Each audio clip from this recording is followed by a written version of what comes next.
ரஹீம் உங்களை கேள்வி கேட்கிறான், அதற்கு பதில் கூறுங்கள் ஜோதா பேகம். ஷேன்ஷா, குழந்தைகள் முன்பு இப்படியெல்லாம் பேசக்கூடாது. மோத்தி, சக்கீரா, நீங்கள் ரஹீமை சலீமா பேகமிடம் அழைத்து செல்லுங்கள்.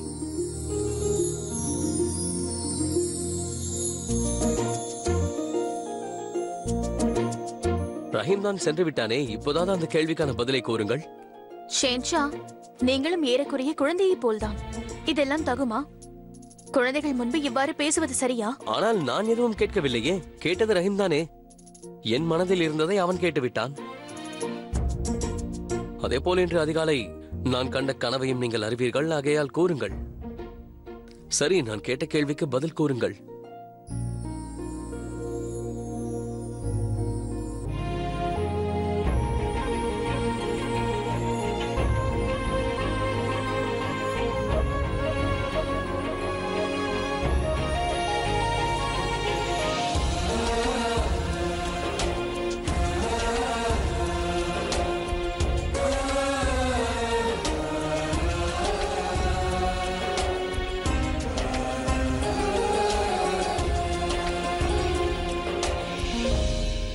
தனது தாயாரை ஜலால் தான் அடைத்து வைத்திருப்பதாக ஷெனாஸ் நம்பினாள். தனது தாயின் இந்த மோசமான நிலைக்கு காரணமும் ஜலால் தான் என்றும் நம்பினாள். எனவே ஷெனாஸ் ஜலாலை பழிவாங்க துடித்தாள். அத்துடன் சேர்ந்து தில்லியையும் ஆக்ராவையும் கைப்பற்ற வேண்டும் என்றும் நினைத்தாள். ஆனால் அவளுக்கு உதவ எவரும் முன்வரவில்லை. அது மட்டுமல்ல, பல ஆண்டுகளாக ஷெனாஸை போன்ற பலர் ஆட்சியை கைப்பற்ற வேண்டும் என்ற லட்சியத்தோடு சுற்றித் திரிந்தனர். ஜலாலிடமிருந்து பறிக்க பரிதவித்தனர். இனி வெகு காலம் ஆகாது ஜலால். எனக்கு எவ்வளவு விரைவில் உதவி கிட்டுமோ அவ்வளவு விரைவில் உன்னை மரணம் நெருங்கும் ஜலால். இங்கே வந்திருக்கும் அனைவருக்கும் நான் பெருமையோடு கூறிக்கொள்வது என்னவென்றால், காலம் சென்ற மாவீரர் ஹுமாயூன் அவர்களுடைய புதல்வர் பாட்ஷா ஜலாலுதீன் முகமது அவர்கள் முகலாயர்களின் கேடயமாக விளங்கிய பெஹரம்கான் தலைமையில் அப்போதைய தில்லியின் அரசர் ஹிமுவை தோற்கடித்து வெற்றி வாகை சூடிய அந்த மாபெரும் திருநாள் இன்றுதான் என்பதை தெரிவித்துக் கொள்கிறேன். இந்த நன்னாளில் நமது பாட்ஷா அவர்கள் மீண்டும் முடிசூட்டிக் கொள்ளப் போகிறார். சலீமா பேகம் இதை நடத்தி தருவார். குதா வழங்கியது 4 நாட்கள் என்றாலும் அதில் எனக்கு வருத்தமில்லை. ஏனென்றால் உன்னுடன் வாழ்ந்த ஒவ்வொரு நொடியும் ஒவ்வொரு ஜென்மத்திற்கு சமமாகும்.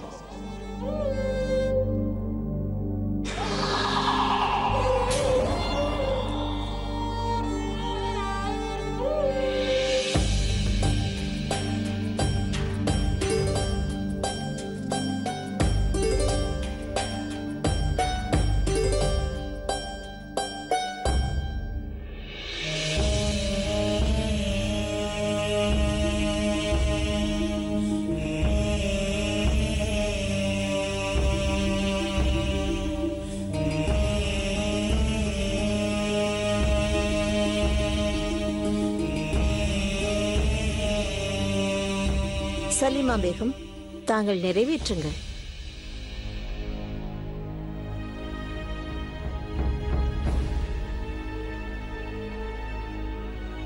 ஷஹன்ஷா ஜலாலுதீன் முஹம்மது வாழ்க வாழ்க! ஷஹன்ஷா ஜலாலுதீன் முஹம்மது வாழ்க வாழ்க! ஷஹன்ஷா ஜலாலுதீன் முஹம்மது வாழ்க வாழ்க!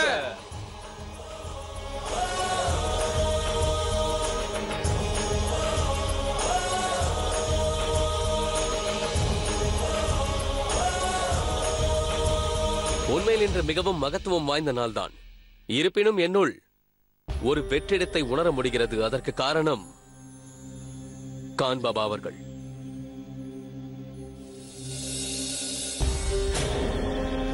அவர் மட்டும் என் வாழ்வில் இல்லை என்றால் நான் ஒரு ஷேன்ஷாவாக இருக்க முடியாது. அவர்தான் எனக்கு ராஜ்யத்தை நடத்த கற்றுக் கொடுத்தவர். என் வாழ்க்கைக்கு தேவையான பாடத்தையும் அவர்தான் எனக்கு கற்றுக் கொடுத்தார். அந்த பாடங்கள் தான் எனக்குள் வலிமையூட்டி வந்தன. இன்று இந்த முகலாய அரியணை, இந்த ராஜ்யம் எனக்கு கிடைத்ததென்றால் அதற்கு காரணம் கான் பாபா அவர்கள் காட்டிய விசுவாசமும் அவர் செய்த தியாகமும் தான்.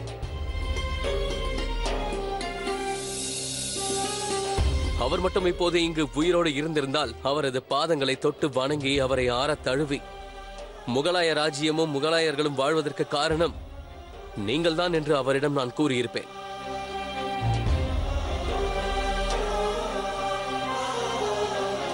இன்றைய தினம் உண்மையிலேயே முக்கியத்துவம் வாய்ந்தது. இன்று நடக்கப் போகும் கொண்டாட்டத்திற்கு நாட்டு மக்களையும் வரவழைத்திருக்கிறேன். அதனால் நீங்கள் அனைவரும் தயாராகுங்கள். கட்டளை நிறைவேற்றப்படும் ஷாஹின்ஷா.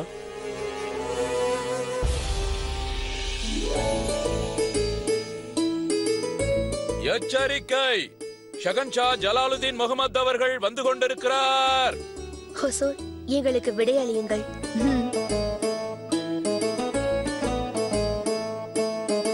ஆதாப் ஷஹன்ஷா. ஆதாப்.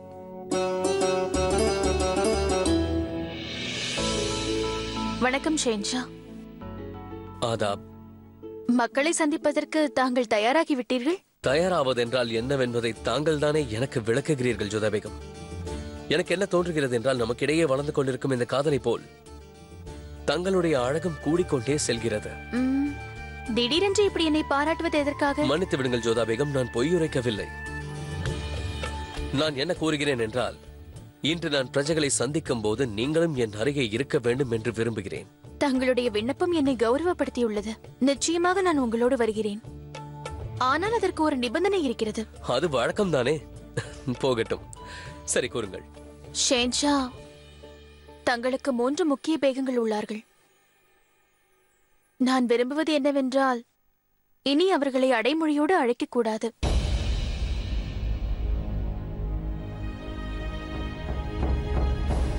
தாங்கள் இப்போது என்ன கூற வருகிறீர்கள்? விசேஷ பேகம் பதவியை நான் அவர்களிடமிருந்து பறிக்க வேண்டுமா? ஆம். ஒன்று, நீங்கள் அவர்களை விசேஷ பேகம் என்று அழைக்காதீர்கள். இல்லையென்றால் அவர்களை பிரஜைகளிடம் அழைத்து செல்லாதீர்கள். உங்களுக்கு 3 விசேஷ பேகங்கள் இருக்கிறார்கள். அவர்களில் என்னை மட்டும் கௌரவப்படுத்துவது எந்த விதத்தில் நியாயம்? புரிந்து கொண்டேன். அதோடு நான் தவறு செய்து விட்டேன் என்பதையும் ஒப்புக்கொள்கிறேன். அந்த தவறு என்னவென்றால் உங்களோடு வாதாடியதுதான். ஏனென்றால் இதில் நான் எப்போதும் ஜெயித்ததே இல்லையே.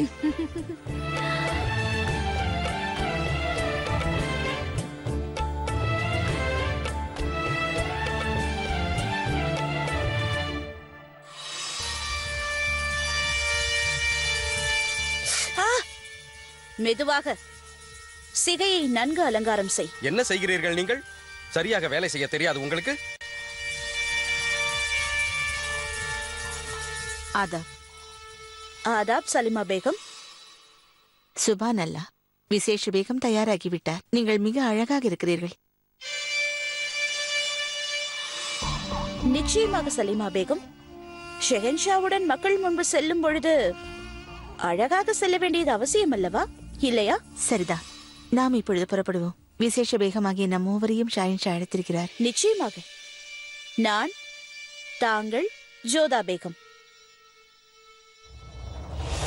ஹீமுவை தோற்கடித்து வெற்றி கண்ட திருநாளை நினைவு கூறுகிறான் ஜலால். பல ஆண்டுகளுக்கு முன்பு இதே நாளில் தான் இந்த அரியணை இவனுக்கு சொந்தமானது. ஆனால் உண்மையில் இந்த அரியணை மீது எனக்கு தான் முழு உரிமை இருக்கின்றது. நான் இந்த விழாவை நடக்க விட மாட்டேன். நிச்சயம் நடக்க விட மாட்டேன். நீ எதை நடக்க விட மாட்டாய்? நீ எதை பற்றி கூறுகிறாய்? அது அந்த ரஹீமோடு விளையாடும் போது மகிழ்ச்சியாக இருக்கும். ஆனால் அவன் இப்பொழுதும் வெற்றி பெற்றுக் கொண்டே இருக்கிறான். ஆனால் இம்முறை வெற்றி பெற விட மாட்டேன். ரஹீம் சிறு குழந்தை ஷேனாஸ். குழந்தை நம்மை தோற்கடித்தால் மிகவும் ஆனந்தம் கொள்வார்கள். அதில் என்ன தவறு? இல்லை, இம்முறை அவனை வெற்றி பெற விட மாட்டேன். அவனை தோற்கடித்து நான் தான் வெற்றி அடைவேன். சரி சரி, வெற்றி தோல்வியை பற்றி ஏன் பேசிக் கொண்டிருக்கிறாய்? உனக்கு வேண்டியதை கேள், நான் பெற்று தருகிறேன். சரியா? எங்கே கொஞ்சம் சரி, சீக்கிரம் போய் கிளம்பு. அங்கே அனைவரும் காத்துக் கொண்டிருக்கிறார்கள். மாட்டேன், எனக்கு கூட்டம் பிடிக்காது. சரி, நான் செல்கிறேன். நீ கவனமாக இரு.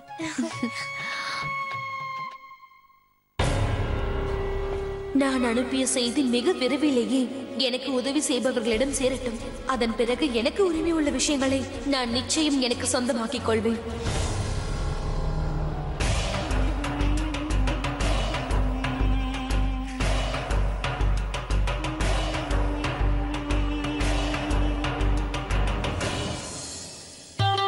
எனக்கு சந்தோஷமாக உள்ளது.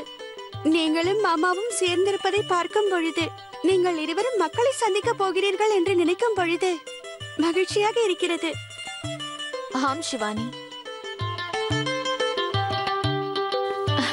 வணக்கம். வணக்கம் கொழுந்தனாரே. இது தயாராகி விட்டதா? ஆம் ஜோதா பேகம். இது என்ன புது பழக்கம்? நீங்கள் என்னை பேகம் என்று அழைப்பதா? நான் உங்கள் மனைவியின் பெரிய அக்கா. நீங்கள் என்னை உறவு முறை வைத்து அழைத்தால் எனக்கு மிகவும் மகிழ்ச்சியாக இருக்கும். ஆமாம், தங்களுக்கும் இவர் பெரிய அக்கா போன்றவர்.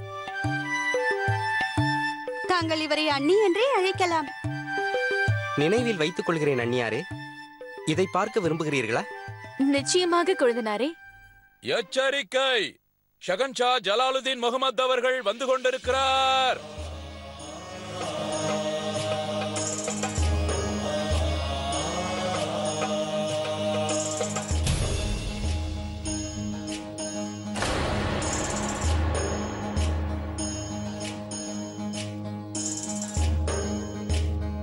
இதெல்லாம் என்ன அக்கா அவர்களே? இது ஜோதா பேகம் அவர்களின் ஏற்பாடு. இன்றைய நாளுக்கு அடையாள சின்னமாக விளங்க ராஜ சிற்பி இதை செய்திருக்கிறார்.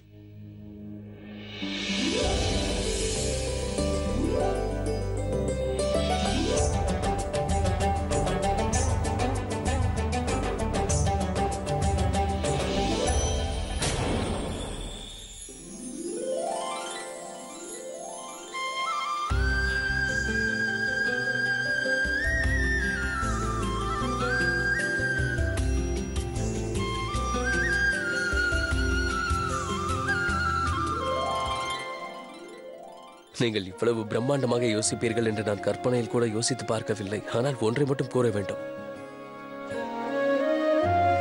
இது மிகவும் அற்புதமாக இருக்கிறது. உங்கள் யோசனை போற்றத்தக்கதுதான் ஜோதா பேகம். அனைவரையும் விட என்னை அதிகமாக புரிந்து கொண்டவர் தாங்கள்தான்.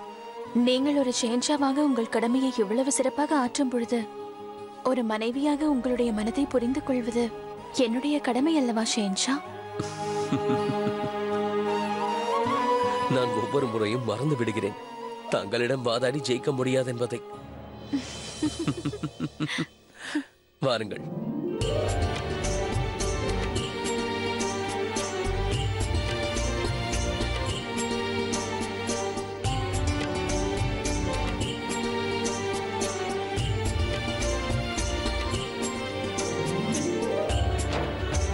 ஷகன்ஷா ஜலாலுதீன் முகமது. ஷகன்ஷா ஜலாலுதீன் முகமது. ஷகன்ஷா ஜலாலுதீன் முகமது. ஷகன்ஷா ஜலாலுதீன் முகமது. ஷகன்ஷா ஜலாலுதீன் முகமது. ஷகன்ஷா ஜலாலுதீன் முகமது. ஷகன்ஷா ஜலாலுதீன் முகமது. ஷகன்ஷா ஜலாலுதீன் முகமது. ஷகன்ஷா ஜலாலுதீன் முகமது.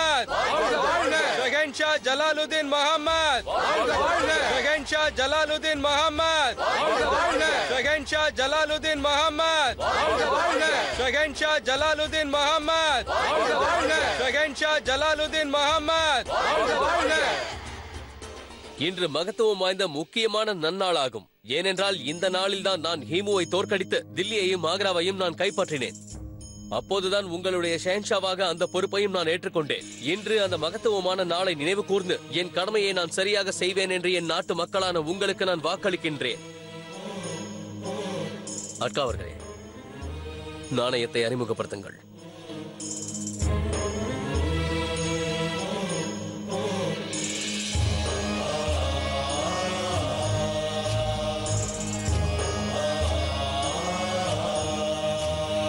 நாம் பார்த்து கொண்டிருப்பது என்ன?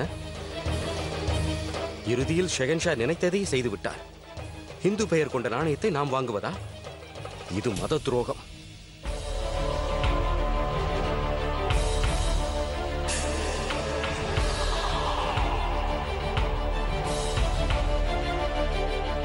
இந்த நாணயங்களை ஏற்றுக்கொள்வது மத துரோகமாகும்.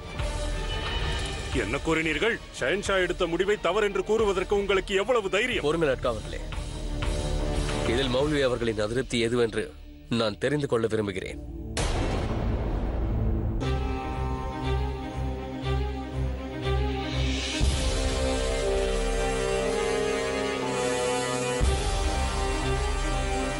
கூறுங்கள் மௌல்வி அவர்களே. இந்த நாணயத்தில் உங்களுக்கு இருக்கும் அதிருப்தி தான் என்ன? என் அதிருப்தி நியாயமானதுதான் ஷெகன்ஷா. இந்த நாணயத்தில் இந்து மதத்தின் அடையாளம் பொறிக்கப்பட்டுள்ளது. நாங்கள் இந்த நாணயத்தை ஏற்காமல் எங்கள் மதத்தின் தர்மத்தை நாங்கள் காத்திருக்கிறோம். இந்த நாணயத்தின் மூலம் இந்துக்களையும் முஸ்லிம்களையும் தாங்கள் ஒருமைப்படுத்தி இருக்கிறீர்கள். இதை நாங்கள் ஏற்றுக்கொள்ள முடியாது. நீங்கள் கூறியதை மறுமுறை யோசித்து பாருங்கள் மௌல்வி அவர்களே. இந்த நாணயத்தின் மூலம் இந்துக்களையும் முகலாயர்களையும் நான் ஒன்றாக பார்க்கிறேன் என்பது வெளிப்படையாக தெரிகிறது.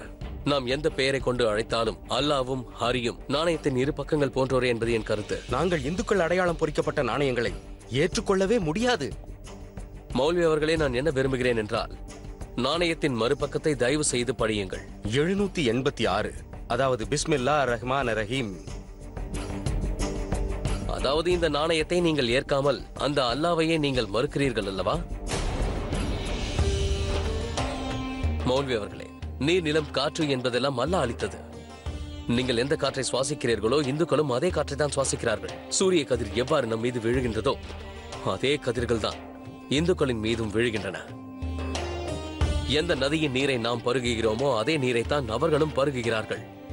அறுவடை செய்யப்பட்ட பயிர்கள் ஒரே சமயத்தில் இரு மதத்தினரின் பசியையும் போக்குகிறது. அந்த அல்லாவை மக்களிடம் பேதம் பார்க்காத போது நாம் மட்டும் எதற்காக பேதம் பார்க்க வேண்டும் மௌல்வி அவர்களே? ஆம், நான் முசல்மான் தான், உண்மையான முசல்மான் தான். ஆனால் நான் இந்த மதத்தோடு மற்ற மதங்களையும் மதிக்க கற்றுக்கொண்டிருக்கின்றேன். என்னுடைய பிறப்பு ஒரு இந்துவின் வீட்டில் நடந்தது. ஒருவேளை அவர்கள் மட்டும் உதவி செய்யாமல் இருந்திருந்தால் இன்று உங்கள் முன்பு நான் எப்படி இருந்திருக்க முடியும்? ஒரு ஷெஹன்ஷா தன் நாட்டு மக்களை மனிதர்களாகவே பார்க்கின்றானே தவிர எந்த மதத்தை சார்ந்தவன் என்று பார்ப்பதில்லை. இந்துக்களும் முசல்மான்களும் எனக்காக வேண்டிக் கொள்கிறார்கள். அதனால் இரு மதத்தினரையும் பேணி காக்க வேண்டியது என்னுடைய தலையாய கடமையாகும். ஷெஹன்ஷா ஜலாலுதீன் முஹம்மத், ஷெஹன்ஷா ஜலாலுதீன் முஹம்மத், ஷெஹன்ஷா ஜலாலுதீன் முஹம்மத், ஷெஹன்ஷா ஜலாலுதீன் முஹம்மத், ஷெஹன்ஷா ஜலாலுதீன் முஹம்மத், ஷெஹன்ஷா ஜலாலுதீன் முஹம்மத், ஷெஹன்ஷா ஜலாலுதீன் முஹம்மத், ஷெஹன்ஷா ஜலாலுதீன் முஹம்மத், ஷெஹன்ஷா ஜலாலுதீன் முஹம்மத், ஷெஹன்ஷா ஜலாலுதீன் முஹம்மத், ஷெஹன்ஷா ஜலாலுதீன் முஹம்மத். அவர்களை தடுத்து நிறுத்துங்கள். ஷெஹன்ஷாவை நோக்கி வருகிறார்கள்.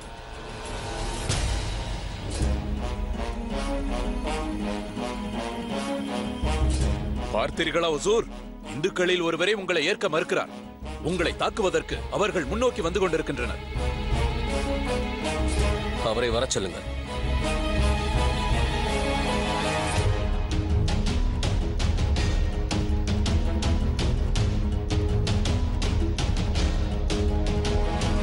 அக்கா அவர்களே,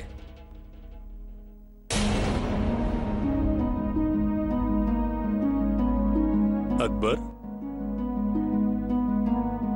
என்ன இது?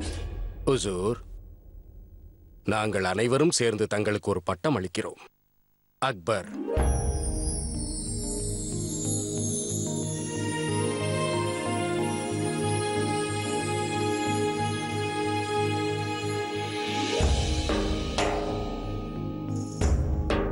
எதற்காக இப்படி செய்தீர்கள்? நீங்கள் உண்மையிலேயே அந்த ஈஸ்வரனின் பிரதிநிதிதான் ஷெஹன்ஷா. இந்துக்களையும் மனிதர்களாக பார்த்த முதல் ஷெஹன்ஷா தாங்கள்தான் என்பதை நான் பெருமையோடு கூறுகிறேன். தீர்த்த யாத்திரை வரியை ரத்து செய்தீர்கள். எங்கள் மதங்களை பின்பற்றவும் புனித ஸ்தலங்களுக்கு செல்வதற்கும் தாங்கள் அனுமதி அளித்தீர்கள்.